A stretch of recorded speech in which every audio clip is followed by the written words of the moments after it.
hey, what are these things that are going on out there? What are these UAPs? Who's investigating them? And if they are investigating them, how come we don't know anything about it? Well, that's one of the common refrains within government and industry. These things are happening, but for whatever reason, the investigations aren't happening on a regular basis. But as it turns out, they have happened on an irregular basis. And one of the more spectacular ones was almost 40 years ago, 1986. This was an event involving a JAL cargo, Japan Airlines cargo aircraft, a 747 flying from Reykjavik, Iceland to Anchorage, Alaska. It was at nighttime during November 1986. And in short, the flight crew, which is a three-person crew, was a 747-200.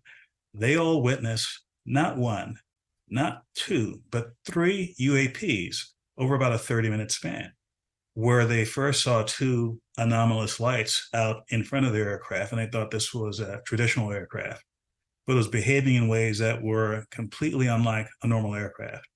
And later on in this encounter, they saw a third something, which the captain describes as something twice the size of a 747. Now, for those of you who are not familiar with aviation, there is nothing twice the size of a 747 that flies at 35,000 feet.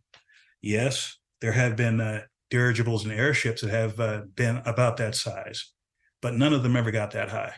And this was also flying a lot faster than any traditional aerospace vehicle they were aware of. Not only did they witness it, they had FAA controllers communicating with them in real time on it. They had multiple FAA radars keying in on this. They even brought in military assets to try and figure out what was going on and tried to get other aircraft in the sky to figure out what was going on. In the end, the basic data that they had were the eyewitness reports from the flight crew, radar from the weatherway radar of the aircraft, and ground radar from the FAA. Subsequent to this, it was actually a full-scale investigation involving a person named John Callahan, who I believe was from the FAA office in Atlantic City, who put together all of the information, got a timeline together, put a report together that was presented to other branches of government. The following is a presentation given by John Callahan at the National Press Club in Washington, D.C. in May 2001 as part of the Disclosure Project, where Callahan described his role in the investigation of Flight JAL 1628. My name is John Callahan. I'm a retired FAA employee. I was the division manager for the Accidents Evaluation and Investigation Division in D.C. About 2 years before I retired, I received a call from Alaska region where the region wanted to know what to tell the media. When I questioned, tell the media what, he says about the UFO, and it went downhill from there. What UFO? It turned out I told him what any government employee would do at that time was to tell him it's under investigation. And then I had him send all that data to the FAA's tech center in Atlantic City. The next day, my immediate boss, service director, Javi Safir, and I went to Atlantic City. I had just purchased a new video camera, and I videoed the event. And in Atlantic City, we had them play back on a scope, you would call it a scope, a plan view display, PVD, exactly what the pilot seen or what the controller seen, and we tied that in with the voice tape so we could hear exactly what the controller said and what he heard, and we taped it. We came back the next day, briefed the administrator, Admiral Ingen, on what happened. He wanted a 5-minute briefing. After we started the briefing, he wanted to know if he could see the video. We put the video on. He watched the video, the whole video. The next day, he set up a meeting for me to give a dog and pony show to President Reagan's scientific staff and whoever they brought over, and to hand off all that data to them. That morning in the FAA round room, it was either 9 or 10 o'clock, 3 men from Reagan's scientific staff, 3 CIA people, 3 FBI people, and I don't remember who the other guys were, along with all the FAA experts that I brought with me that could decide or talk about the hardware and the software, how it worked. We put on a dog and pony show. We let them watch the video. We had all the data there. We had all the printouts that the computer put out. They got all excited over it. When it was all done, the CIA, one of the CIA men told the people they were now sworn to secrecy, that this meeting never happened and this event never happened. When I asked them why. I thought it was probably just a stealth bomber at the time. He says, well, this is the first time that we have recorded radar data on a UFO, and these guys are going to get all excited, drooling over all this data. I said, well, you're going to tell the public about it? And he says, no, we don't tell the public about this. It would panic the public. He says, we're going to go back and study this. I said, okay. It was what he was going to do. Now, I've told this story many times, and I get sometimes funny looks from people. I have with me the voice tapes of the controllers that were involved, the FAA original tapes. See, after we handed this stuff off to the president's staff, the FAA didn't know what to do with it. We don't separate UFOs from real traffic, so it's not our problem. Okay? I have a copy of the original of the video that we took, which is rather interesting. And once the thing was all over, the reports started coming into my office, but because it wasn't an FAA air traffic problem, the FAA's report ended up on a table in my office. And it stayed there until I retired, when one of the staffers packed up all my gear and helped it move to my house. Also, in a box I found just a few days ago, in my 1992 tax return, I have the target printouts from the computer data, which, so if you wanted to or look at every target that was up there at the time, you can now reproduce this from this piece of paper here. And it's called the UFO incident, Japan 1648, I believe the number was, that happened on November the 18th, 1986. There was another gentleman, John Greenwald, who runs a site called the Black Vault, where for years he has done very deep dives into the Freedom of Information Act to try and find information on a variety of subjects, some of them dealing with UAPs. And he actually got quite a few documents about this. So even though there was a formal analysis that was done by the FAA, even though this was presented to other branches of government, there's enough other evidence out there, including the initial incident report, interviews with the flight crew. This is all government documents. This isn't, third hand or anything. That's out there. So this event definitely happened. To this day, neither the FAA or anyone else has definitively said what it was these folks saw out there. And again, there were 3 different UAPs, all of them maneuvering around the aircraft.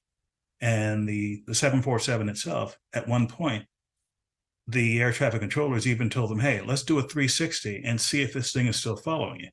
And again, it was doing things which didn't make a whole lot of sense from a regular aircraft perspective. For example, you're doing a turn, let's say to the right, and whatever it was off to your left and kept the same orientation as one does a 360. If you're doing a 360-degree turn in a 747 at 35,000 feet or so, or roughly 35,000 feet, that's a pretty wide circle. It would have to be a much wider circle for something to be several miles outboard of you and at a much higher speed in order to keep pace relative to the aircraft as one goes around the circle. So again, I have no idea what this was. I'm not even going to speculate what it was. But given that there was radar returns off of this, this was a phenomenon which was not only visual, but reflected radar energy. Does it mean it was a physical object? I don't know. Does it mean it was a weather phenomenon? I don't know. Is it something else? Yes. You know what?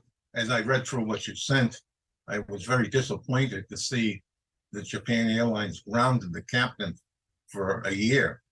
And it wasn't clear to me if it was the whole crew that was grounded or just the captain. But boy, that's a sorry state of affairs when you do something like that. That means everybody else that sees something is not going to say it.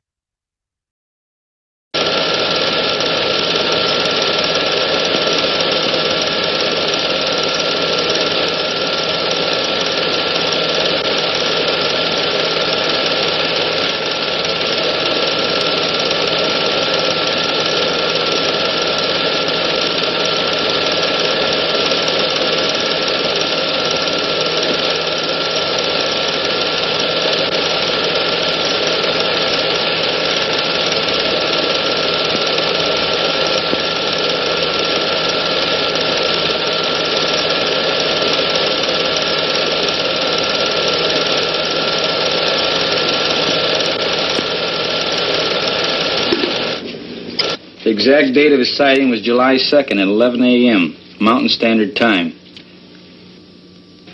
I was driving on U.S. Highway 30 South with my wife and our son Delbert and our daughter Ann. We were on our way from Washington, D.C. to Portland, Oregon on vacation before reporting to my new duty station at the Aviation Supply Depot, Naval Supply Center, Oakland, California. About 7 miles after we passed through Trail Mountain, Utah, my wife noticed a group of objects in the sky which she could not identify. I pulled over to the side of the road, stopped, got out, looked up and saw the objects. There were about 12 of them in a rough formation proceeding in a westerly direction. They were like nothing I'd ever seen before, although I've logged some 2,000 hours in the air. They were identical in appearance. How would you describe these objects? Like two saucers, one inverted over the other.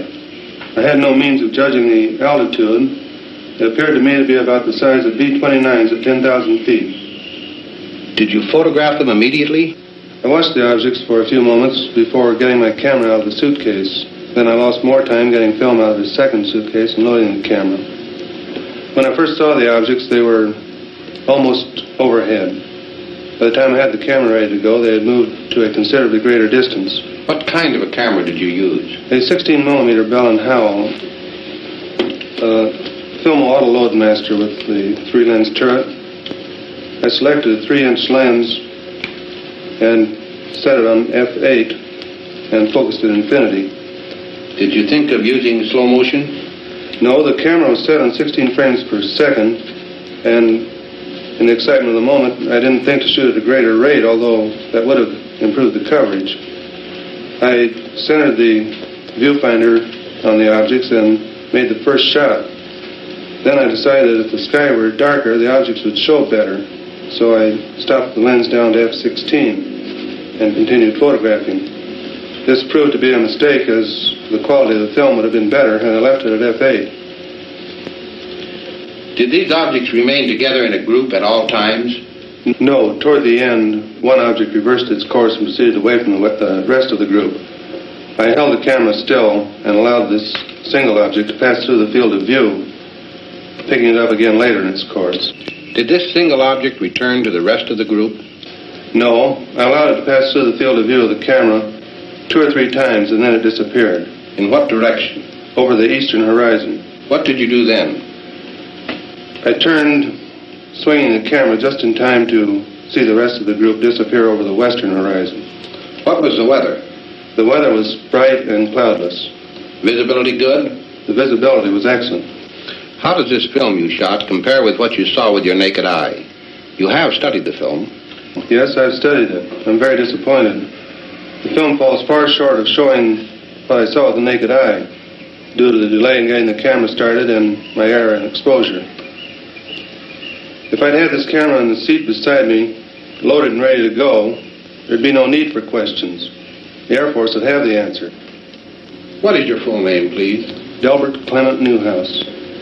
And you are on active duty with the Navy? Yes, sir, I am. What is your official Navy rank? My title is Chief Photographer. I'm a commissioned warrant officer, United States Navy. How long have you been in the service? 21 years. Now, is there anything you can add to the description of these objects? They had a bright silvery color. Can you describe some particular detail? They had a metallic appearance. They seemed to be made of some kind of polished metal. My biggest points for the Tremonton UFO case is they analyzed it. I mean, the guy taking the video was literally a professional photographer. That was his job. He's an intel analyst, military officer. So what would he have reason to lie? And the analysis determined that these could not be birds, okay, which is what they said. The panel decided they were seagulls after watching a video of seagulls being videoed. But the actual analysis determined it couldn't be birds based on the range, right? Because if it's closer than that, you would see some sort of detail, I'm guessing. But the analysis with over 1,000 man hours, right, from the Air Force determined that these couldn't be birds, couldn't be aircraft. and couldn't meet some sort of strange anomalies, atmospheric attenuations, or issues with the sensor.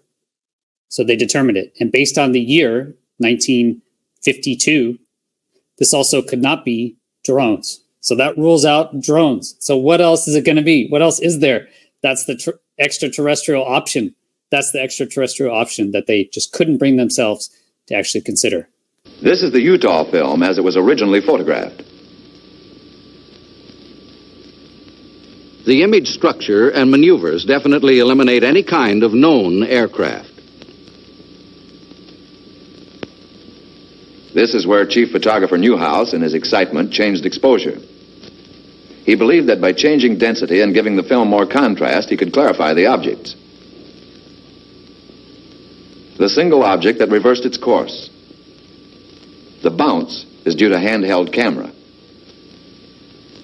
Now we study the action of one section of the film. We stop the action. We move in. Within a 5-mile range, aircraft could be determined. In excess of 5 miles, the speeds are greater than aircraft can achieve, except in straight-line speed runs. The movement here follows an elliptical or circular pattern. Microscopic examination reveals that the objects are well focused. Their size varies from 1/6 to 1/10 the size of the moon as it appears to the naked eye. Their form is circular and sometimes elliptical. This fits the commonly used flying saucer description. Observe the object in the upper left corner. We move in to study the action. The object upper left will go out of frame on widescreen projection.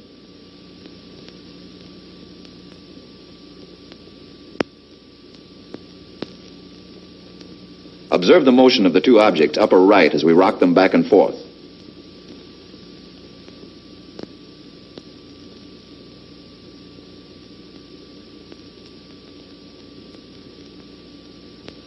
Now we move over and up on the frame to make a closer study of the object in the upper left corner.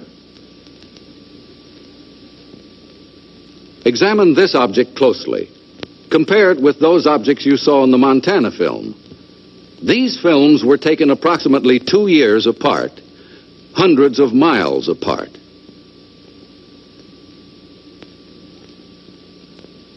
We drop back to the original perspective and resume. Now the section of the film where photographer Newhouse changed exposure. Weather conditions, together with the persistence and motion of the formations, eliminate the possibility of atmospheric mirages.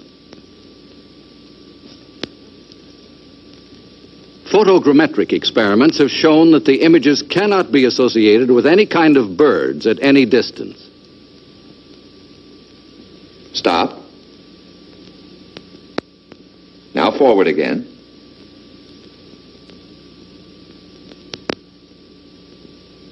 Stop.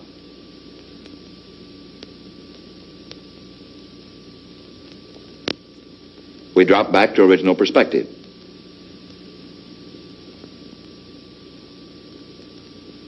Now once again and for the last time, the Utah film. The objects cannot be associated with any known balloon observation. My biggest points for the Tremonton UFO case is they analyzed it. I mean, the guy taking the video was literally a professional photographer. That was his job. He's an intel analyst, military officer. So what would he have reason to lie? And the analysis determined that these could not be birds, okay, which is what they said. The panel decided they were seagulls after watching a video of seagulls being videoed. But the actual analysis determined it couldn't be birds based on the range, right? Because if it's closer than that, you would see some sort of detail, I'm guessing. But the analysis with over 1,000 man-hours, right, from the Air Force determined that these couldn't be birds, couldn't be aircraft, and couldn't be some sort of strange anomalies, atmospheric attenuations, or issues with the sensor. So they determined it. And based on the year, 1952, this also could not be drones. So that rules out drones. So what else is it going to be? What else is there? That's the extraterrestrial option. That's the extraterrestrial option that they just couldn't bring themselves to actually consider. I read also in doing research for this interview, there apparently was an incident that happened at Edwards Air Force Base. There was a film crew filming something. They came to you. They said, we've got something on film that was really neat. And can you explain what happened? Yeah, I had a film crew working for me on a project I was doing to put a precision landing system in on the edge of the dry lake bed. And they were filming the various stages of the installation. And a small saucer apparently flew overhead and put down some landing gear and landed out on the dry lake bed, only about 50 yards out. And these were old pro cameramen who were used to flying in all kinds of vehicles to take all kinds of pictures. And so they picked up their cameras and started over toward it and going to get some close-ups. And with that, it lifted up, put the gear back in, and at a very high rate of speed disappeared. So they came in to tell me what happened. I told them to get over to the lab and develop the film immediately. And I would go and look in the book, regulation book, and see what you're supposed to do, who you have to call to report these kind of incidents, which I did. And the time they got back with the film, there was a higher and higher and higher ranked man preceding the last one, assuring me that I had to get those negatives into a pouch, and that they had made arrangements already to get our commanding general's airplane reserved and take the films to Washington, which I guess happened. Did you ever see the film? I saw the negatives, yeah. And what did you see on the negatives? They were great pictures. Sure, they would have made great pictures from the negative. And what was it, a small, large? Fairly small saucer. It was hard to tell what size it was just in the picture, but it was a saucer-shaped vehicle. And you said it had legs? It had landing gear. What color was it? Silvery color. So what do you think happened to the film? I mean, what? I don't know. If I knew that, I'd be a very wise man. I've seen Gordon Cooper give this account several times, and it doesn't change. He basically got the video from the men. They said it was recorded. They saw it, a flying saucer overhead, right? Flew overhead and then landed with 3 telescoping legs. They have the high quality video. It's going to be a high quality video in there. Gordon Cooper saw it with his own eyes. He saw the negatives, so you can actually look through the negatives back in the day. And he saw exactly what they accounted was a flying saucer come, land, telescoping legs, and then take off and leave. That is amazing if you consider that. And where did that film go? So this is an example where definitely the film, based on accounts, the film went to somewhere in the Pentagon. He just kept calling to higher levels. Where did that film go? Who saw it? Where is it now? Where is the film? But the film went to the government, despite all their claims that they don't have any credible evidence of extraterrestrial life. How do you explain a flying saucer like that? We watched that stage burn out. We watched the second stage burn out. We watched the third stage burn out. And into the frame came something else. It flew into the frame like this, and it shot a beam of light at the warhead, which is represented by my thumb here. Now, remember, all this stuff is flying at several thousand miles an hour. So this thing fires a beam of light at the warhead, hits it, and then this thing flies up like this. Meanwhile, we're all going like this, fires another beam of light, goes around like this, we're going like this, fires another beam of light, goes down like this, fires another beam of light, and then flies out the way it came in. And the warhead tumbles out of space. Now, I saw that. I don't give a goddamn what anybody else says about it. I saw that on film. This is during that interview with the guys in the gray suits. Lieutenant Jacobs, says Major Manson, that was his boss, also corroborated all of his accounts. Were you guys screwing around out there? No, sir, Bob Jacobs said. Well, then what was that? Manson said. Looks to me like we've got a UFO, sir, Jacobs said. You are never to say that again. As far as you're concerned, this never happened. You understand? Manson said. I love this additional tidbit, right? As Jacobs walking towards the door, Major Manson says to him, if you're ever being tortured over this and you have to give them something, tell them it was laser tracking. Laser tracking. Bob Jacobs is still alive. Man, I would love to see him in a hearing. He's been saying it's the truth for years. how validating would it be for him to get up there in front of a Congress and give an oath and say that, yeah, this actually happened? That would be amazing. I'll just read a little bit here. We knew the missile nose cone size, but could not compare since did not know how far from the missile the object was from the missile at the time of the beam release. The shape was classic disc. The center seemed to be raised, bubble. Not sure any ports or slits could be seen, but was stationary or moving slightly, floating over the entire lower saucer shape, which was glowing and seemed to be rotating slowly at the point of beam release. Okay, Dr. Jacobs, any final words? No. I could tell a couple of tales about the further cover-up. Let me just talk, because it's kind of funny. One of the researchers who contacted me was Lee Graham, who worked for one of the missile manufacturing companies in Los Angeles. He was quite interested in UFOs. He pursued the thing throughout his lifetime. So he contacted me, and I told him my story, and then he went to verify what I had told him. He contacted the Air Force to inquire about Lieutenant Robert M. Jacobs. They told him there was no such Lieutenant Robert M. Jacobs, nor had there ever been. He went to Vandenberg. He said he asked them if there had been a Lieutenant Robert M. Jacobs as officer in charge of optical instrumentation in the 1369 Photo Squadron. He was told no such officer ever existed. He pursued his research. He wondered if there had been a missile launch on September 14th, 1964. He was told there was no such missile launch ever taken place. We continued his investigation, and finally the Air Force had to admit that, well, yes, there had been a Lieutenant Robert M. Jacobs, and yes, he was officer in charge of photo-optical instrumentation at Vandenberg, and yes, there was a missile launch on the date in question. When Lee filed a Freedom of Information Act request to get a copy of the film, he was told no such film existed. And let me verify that it probably doesn't, because there's been some controversy over whether I'm telling the truth, whether Major Mansman is telling the truth, and I assure you that we are. He did.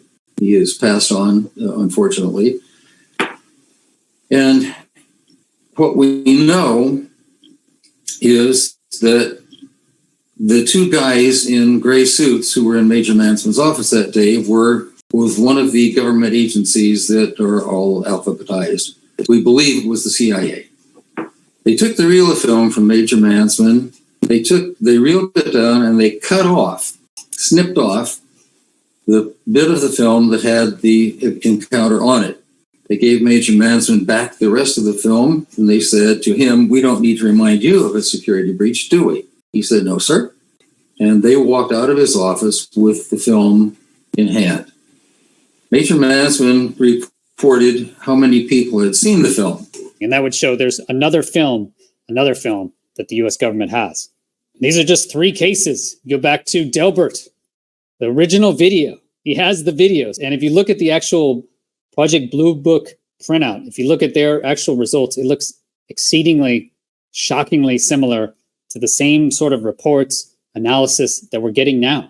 They're saying the exact same things from 1952 to 2022. I mean, 70 years. The question is, what does the U.S. government actually know? Because it looks like they know a lot more than they are letting on. We had three officers come and say that. Graves, Fravor, and Grush. Now, 3 military officers. And if we go back, this is nothing new.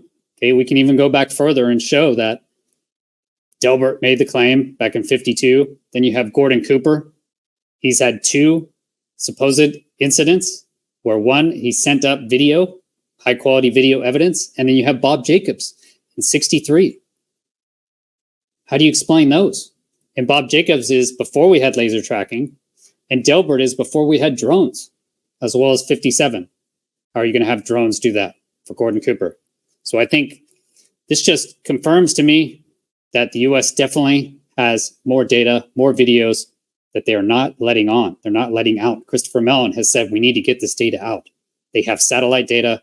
They have video data. Where is it all being kept? Why is it being kept secret from us? And when can we get this information out? Thanks so much for watching.